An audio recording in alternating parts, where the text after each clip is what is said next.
with John Akhile Sr., an author of a few books, the latest being Unleashed, a New Paradigm of African Trade with the World. The previous is named Compensatory Trade Strategy, How to Fund Import-Export Trade When Hard Currency is Short Supply. Mr. Akhile is also the president of African Trade Group, an international trade company. Dr. Ron Dart recently reviewed Unleashed. And in my opinion, it's a wonderful review. Let me read you a portion. John Akhile has written well and wisely about the need for responsible captains of ship of state to sail across the political waters in a safe and just manner. Unleashed, a new paradigm of African trade, ups the ante to a higher and more demanding level. Do read this challenging book and weigh judiciously Akhile's cogent and poignant arguments. The future of Africa hinges on hearing the insights of Akhile. Welcome, John. Very well, thank you. Thank you. Glad to be here. And I want to basically roll into this very important subject matter. My pleasure. Unleashed, a new paradigm for African trade with the world. Very interesting name for this book. Can you please explain the meaning of the title and most importantly, how the book relates to future African countries? Very good. I think one of the important things that you want a book to, the title of a book to correspond is that the message in the book itself is reflected by the title. So we use this title Unleashed because the premise of this book is that you have a continent of about 1 billion people that the world has come to realize have tremendous talent. It used to be at a point Africa was referred to as the dark continent.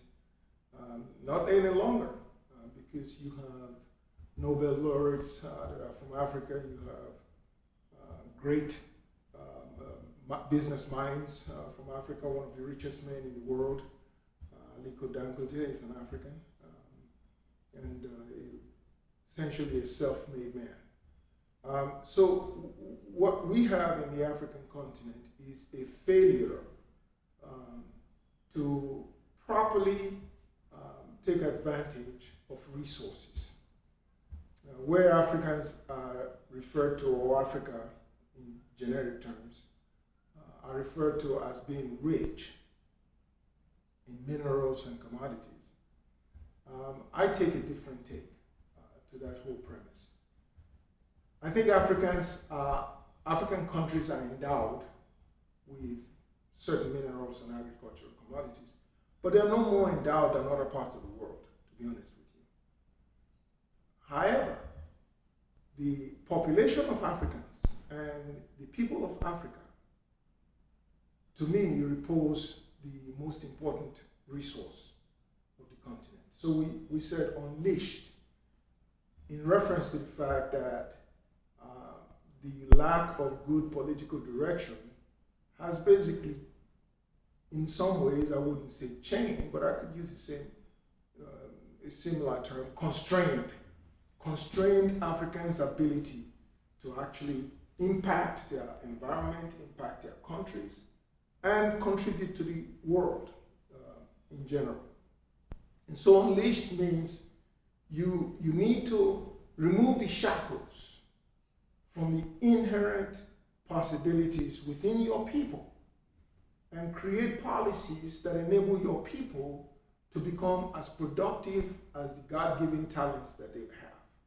And so that's the purpose of Unleashed. The other aspect of it, in addition to unleashing the human potential, is taking full cognizance of all the resources that African countries possess, and then using an analytic process or a process of analysis to determine how best to deploy these resources. And if you look at the way Africans have done business since they became that African countries became independent, you will find that in the main, it seems political leaders, one after the other, have come on the scene and left, but they all basically have stayed within the same premise, or they are using the same strategy. They want to get as much as they can from commodities, and then use those commodities to pay the money from commodities to pay their operating expenses and to develop their countries, which to me just seems like tying both hands behind your back and perhaps even one foot and limping around on one foot. That's the way I see that. That's such a bad strategy that it's amazing that this has gone on for decades. The commodities that African countries have, in the matrix of the cost of the final product, is usually less than 10%. So, in essence, the commodities represent the least costly or the least endowed aspect of the final product that any manufacturer makes using commodities that African countries supply. And then in some cases, African countries have to also re-import the final product from the commodities that they sold. So it seems that it's only reasonable that somebody would have at some point realized that this is a bad strategy for development. That if you are selling the least cost aspect of a product, and then you are turning around and buying that product, that there is a net outflow of resources from the original export of commodities itself or raw material. So part of Unleashed, part of the concept of Unleashed and the strategy of Unleashed is that we're saying unleash both material and human resources of the African continent so the people of Africa, the youth of Africa, and the current citizens of Africa can be benefited by the endowments, nature's endowments, including human and material of the continent. So that's the premise of that title.